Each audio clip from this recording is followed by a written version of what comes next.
नमस्कार, मैं हूं श्री नारायण तिवारी और आप देख रहे हैं नेशनल न्यूज। उत्तर प्रदेश में जैसे जैसे चुनाव की तारीख नज़दीक आ रही है, वैसे तारीख अभी घोषित नहीं हुई है, लेकिन 6 से 8 महीने के अंदर उत्तर प्रदेश में चुनाव होना है, ये निश्चित है।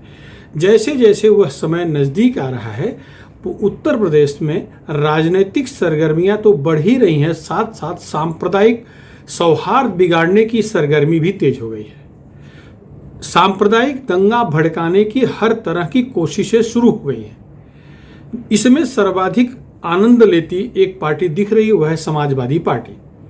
समाजवादी पार्टी का वोट बैंक अब तक जो रहा है, जिसके बल पर वो समाजवादी पार्टी कई बार सत्ता में आई है उत्तर प्रदेश में, वह सर्वाधिक वोट बैंक मुसलमानों और यादवों पर केंद्रित रहा है।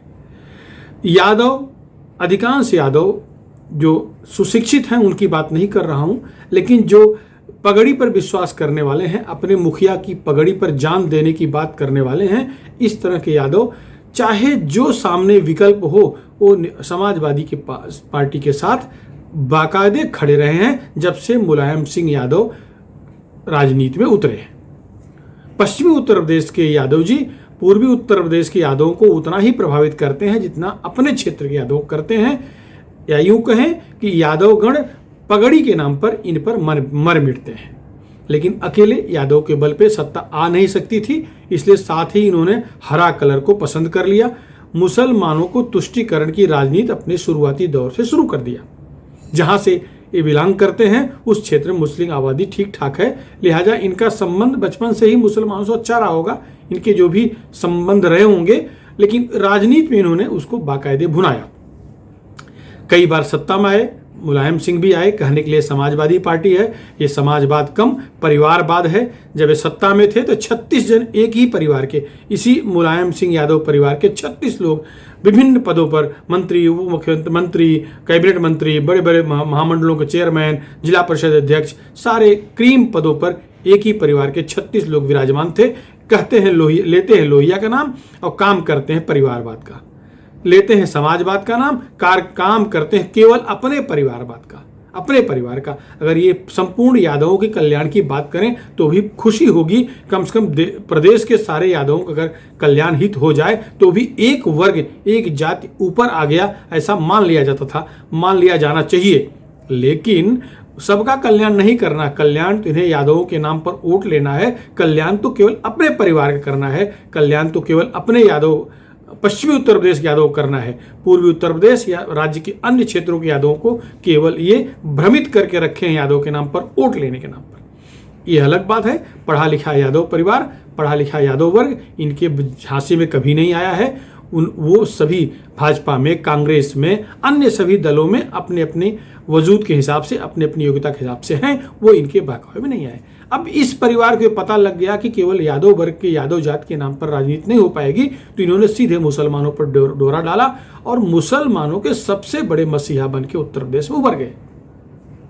मुसलमानों को टिकट देना, उनको जिताना, या उनके लिए नियम कानून तोड़ करके जो कुछ करते बने किए, मस्जिदों के लिए काम करना, कब्रस्तानों के लिए काम करना, उनकी बाउंड्री बनवाना, उनको लाउड स्पीकर की परमिशन देना, उनको नियम कानून तोड़ के हज के लिए सब्सिडी देना, जितना भी करते बना ये परिवार, ये मुलायम सिंह परिवार, अखिलेश परिवार ने किया।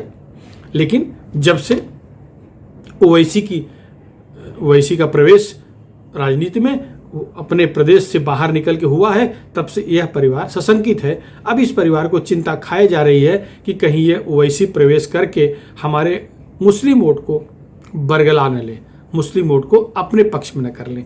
जब से इन्हें रस्त आ रहा है, बिहार का परिणाम देख चुके हैं। बिहार में ओवैसी का राजनीतिक कुछ भी नहीं था, राजनीतिक कोई भी अप्रोच नहीं थी, लेकिन 6 से 7 विधायक इसलिए आ गए कि ओवैसी मुस्लिम बहुल इलाकों में अपने उम्मीदवार उतारे थे और वहाँ के मुसलमानों ने एकत्रित, संगठित होकर वोट दिया, एक संदेश दिया कि मुसलमान संगठित होंगे तो कुछ भी कर सकते हैं, और संदेश पहुँच गया। इसका प्रयोग बंगाल में हुआ, वहाँ मुसलमानों ने संगठित होकर के ममता के साथ अपना मतदान संगठित किया, तो ममता के सारे उम्मीदवार जीत गए। न ओवैसी की चली न किसी की चला, केवल भाजपा हराने के लिए वो एकत्रित हो गए। अब वही प्रयोग उत्तर प्रदेश में किया जाना है और मुलायम सिंह परिवार कर रहा है, उसमें राहुल गांधी अर्थात कांग्रेस परिवार भी अपनी तरह से कोशिश कर रहा है कि उत्तर प्रदेश में कांग्रेस समाप्त है। अब जो मुद्दा है वो ये है कि इन सबको हवा देने का काम कौन करता है? तो भारत में एक विदेशी कंपनी ट्विटर, ये सांप्रदायिकता की आग लगाने का काम ट्विटर करता है। ये रुक रुक के जगह जगह पर अनेक उदाहरणों के साथ ये दिख गया है। ट्विटर को राष्ट्रवादी लोग पसंद नहीं है। राष्ट्रवादी आरएसएस जैसे राष्ट्रवादी संगठन के प्रमुख का, भागवत जी का, उपराष्ट्रपति का, भारत के ऐसे बड़े बड़े प्रमुख कट्टर देशभक्तों का जो ट्विटर अकाउंट था उस पर से ब्लू टिक हटा लिया, ब्लू टिक हटा दिया। लेकिन 2-2, 3-3 साल के मृत लोगों को अकाउंट से ब्लू टिक अभी बरकरार है। अब कहने के लिए उसमें इसका यूट्यूब का, ट्विटर का तर्क था कि जो 6 महीने से अपने ट्विटर हैंडल का उपयोग नहीं कर रहे हैं उनसे ब्लू टिक हटाया गया। अब एक नया विवाद में ये ट्विटर फंस गया है और लग रहा है कि अगर ये ऐसे रहा तो ट्विटर की भारत से विदाई सुनिश्चित है। ट्विटर ही नहीं, जितने भी विदेशी सोशल मीडिया प्लेटफॉर्म हैं, इन सबको विदा करने का समय नज़दीक आ रहा है। या तो भारत के कानून को माने अथवा भारत से इनको राम राम करना पड़ेगा। भारत इन्हें जीपीएल कर देगा, इसमें संदेह नहीं है। देखिए, गाजियाबाद में एक हादसा होता है। वो एक भ्रष्ट, कुकर्मी, दुष्ट एक बुजुर्ग, वो संयोग से किसी संप्रदाय विशेष का है, उसने ताबीज बेच करके लोगों को गुमराह किया, लोगों को पागल बनाया, लोगों से पैसा वसूला, ठगा। तो उसको जिन जिन लोगों को ठगा था वो असंख्य लोग थे, उनको लोगों ने पकड़ के पीटा, उनके ही संप्रदाय के लोगों ने दाढ़ी काट लिया। अब उस शैतान ने इसका सांप्रदायिक रूप दे दिया। उस शैतान ने कहा कि हमें पीटते समय जो गुंडे थे वो जय श्री राम बुलवाने के लिए बाध्य कर रहे थे, जबकि सरासर गलत है, ऐसा कुछ नहीं था। पुलिस जांच में बात सिद्ध हो गई है। लेकिन इसको हवा देने का काम समाजवादी पार्टी ने किया। वहां उसके एक नेता ने बाकायदे फेसबुक पर इसको लाइव किया और सांप्रदायिक दंगा भड़काने की कोशिश की। वो तो योगी बाबा का पुलिस, डंडाधारी पुलिस सक्रिय हुई और आरोपी पकड़े गए।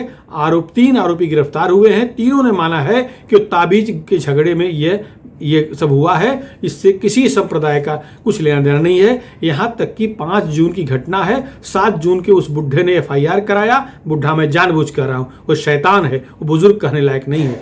उसने FIR कराया, उसमें कहीं भी जिक्र नहीं था कि जय श्री राम या जय सिया राम आदि नारे लगवा रहे थे। FIR में नहीं है। ये सारे नौटंकी बाद में हुई है। इसमें सबसे बड़ा रोल, सबसे बड़ा जो देश को तोड़ने की साजिश में सबसे बड़ा रोल ट्विटर का दिखा। ट्विटर ने इस वारदात को हाथों हाथ उठा लिया। नियमानुसार 25 मई से भारत में नया IT एक्ट लागू हो गया है। ट्विटर को उसके तहत काम करना है, लेकिन नहीं कर रहा है। ट्विटर को 3 महीने पहले चेतावनी दी गई थी। भारत सरकार ने चेतावनी दी थी कि यदि भारत में धंधा करना है, भारत में बिजनेस करना है, तो हमारे नियमों, कानूनों, हमारे संविधान को पालना होगा, वरना राम राम करना पड़ेगा। हिंदुस्तान की जनता जीपीएल कर देगी। ट्विटर ने फिर वो गलती किया। ट्विटर के जो हैंडलर हैं, जो बड़े इन्फ्लुएंस करने वाले हैंडलर हैं, इन सारे लोगों ने इसको ट्वीट कर दिया। ट्विटर ने कोई वेरिफिकेशन नहीं जारी किया कि ये इससे हम सहमत हैं, असहमत हैं। बिना वेरीफाई किए इसको पूरे विश्व में भारत की बदनामी कर दिए। गाजियाबाद की एक सिंगल मारपीट घटना को, एक सिंगल दुष्ट को पिटाई घटना को इसने सांप्रदायिक कलर देने में कोई कोर कसर नहीं छोड़ा।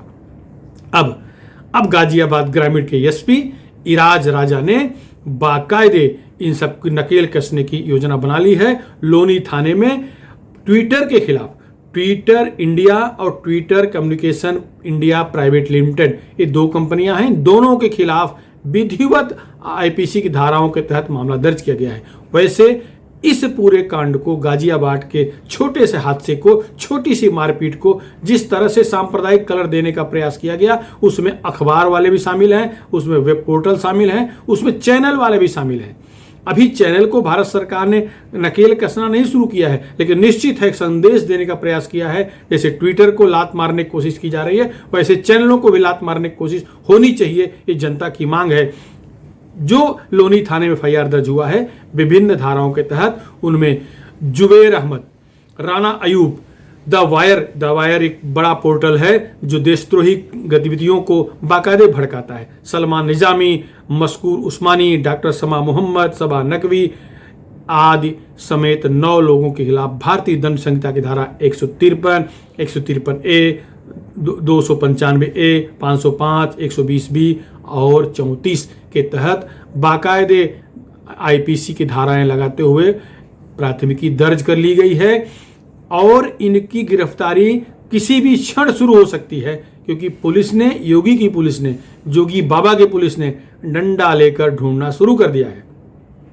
जो पापी इस छोटे से कांड को सांप्रदायिक दंगा भड़काने का प्रयास कर रहे थे, उत्तर प्रदेश में आने वाले चुनाव में सांप्रदायिक दंगा भड़का करके मुसलमानों के ध्रुवीकरण की कोशिश कर रहे थे, ये सारे पापी उसमें शामिल हैं। ये एक तरह से भाजपा विरोधी एजेंडा चलाते चलाते, उत्तर प्रदेश के मुख्यमंत्री योगी विरोधी एजेंडा चलाते चलाते देश विरोधी एजेंडा भी चलाना शुरू कर दिए हैं, क्योंकि भारत को अगर विदेशों में बदनाम करोगे तो भारत की छवि बिगड़ेगी, इससे भारत में आने वाला इन्वेस्टमेंट रुकेगा। ये देशद्रोही कृत्य है, इसके खिलाफ, इन सब के खिलाफ देशद्रोह के तहत भी मामला दर्ज होकर के इन्हें जेल में भेज देना चाहिए। चैनलों के बारे में भी यही रिपोर्ट है। ये सारे चैनल बिना वेरीफाई किए इस छोटे से हादसे को ऐसे दिखा रहे थे कि जैसे दंगा करवा रहे हैं। इनको दंगा करवाने की रणनीति दिख रही थी। पिछले 2 दिन से अधिकांश channel, R Bharat, Zee news छोड़ करके अधिकांश चैनल जो थे इसमें लगे हुए थे, अपनी रोटी सेक रहे थे। इन्हें ऐसा लग रहा था कि इनको बीजेपी के साथ साथ भारत को बदनाम करने की सुपारी दी गई हो। खैर, पुलिस सक्रिय हो गई है। 14 जून को 3 महत्वपूर्ण गिरफ्तारियां हो गई जो उस बुढ़े को पीट रहे थे। अब्दुल रसद समद नामक बुढ़े को जो पिटाई कर रहे थे, दाढ़ी काट रहे थे, वो मुस्लिम भाई भी थे। उनके घर में भी इस ताबीज दे करके इस पापी ने उनके घर को भी बर्बाद किया था। पता नहीं और भी कुछ बुरा किया होगा, अभी ये तो जांच में आएगा।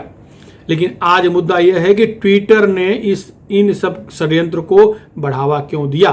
ट्विटर को भारत में बिजनेस करना है ना, विदेशी कंपनी है। देखिए, एक हम इस आंकड़ों पर निगाह डालते, जो फरवरी में अपने केंद्र से जारी बयान के मुताबिक जो वो ये है कि फरवरी में भारत में व्हाट्सएप के 54 करोड़ उपभोक्ता हैं, 45 करोड़ यूट्यूब के उपभोक्ता हैं, 41 करोड़ फेसबुक के हैं, 21 करोड़ इंस्टाग्राम के हैं, 1.5 करोड़ ट्विटर के उपभोक्ता हैं। ये सारी की सारी कंपनियां विदेशी हैं। भारत सरकार ने इनकी कार्ड तैयार करने के लिए कू नामक एक अपना प्लेटफॉर्म तैयार कर दिया है, जिसमें ट्विटर का भी काम हो रहा है, फेसबुक का भी काम हो रहा है।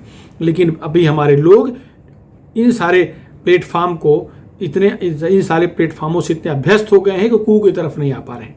लेकिन ये जल्दी ही सबको सोचना पड़ेगा कि ये विदेशी प्लेटफॉर्म अगर भारत में दंगा भड़का करके भारत में की शांति, भारत में एकता बर्बाद करना चाहेंगे, हमारी सार्वभौमिकता पर प्रश्न चिन्ह खड़ा करेंगे, तो इनको बिजनेस करने देना है अथवा नहीं।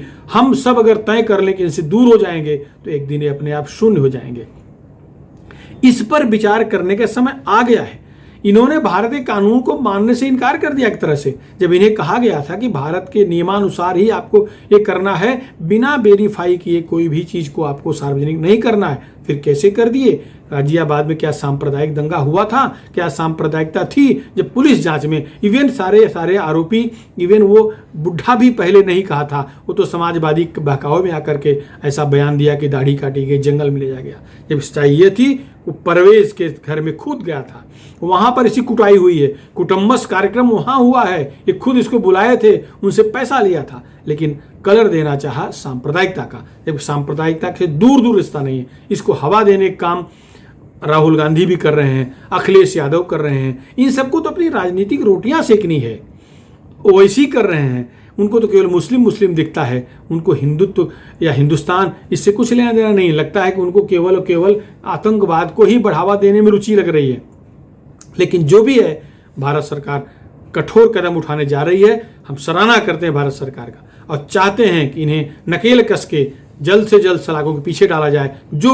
जो भी ऐसे सांप्रदायिक सौहार्द को बिगाड़ने का काम करें, वो जेल के पीछे होने चाहिए। फिलहाल इस मुद्दे पर इतना ही। यदि आपको हमारा चैनल पसंद आया हो, हमारा यूट्यूब पसंद आया हो तो इसे सब्सक्राइब करें, जन जन तक पहुंचाएं, शेयर करें। धन्यवाद।